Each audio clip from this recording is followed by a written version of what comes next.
урматтуу кыргыз эли сиздерден суранам. Ушул акчаны чогултууга өзүңүздөр жардам бериңиздер. Аллахым ыраазы болсун.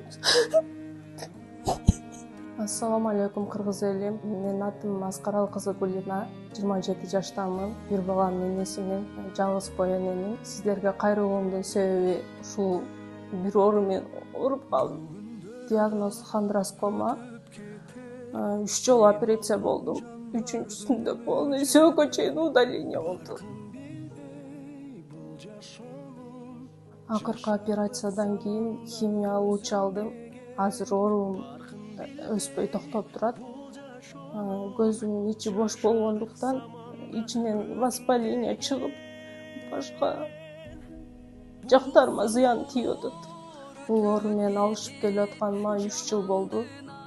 2022-жылдан бери ооруп атам.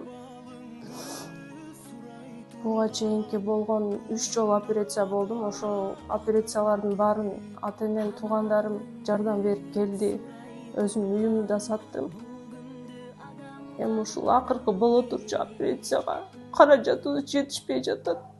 Урматтуу кыргыз эли сиздерден суранам. Ушул акчаны чогултууга өзүңүздөр жардам бериңиздер.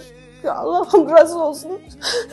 Күн келсе да адамбыз барына чыдап келген. Канча кыйын күн келсе да адамбыз барына чыдап келген.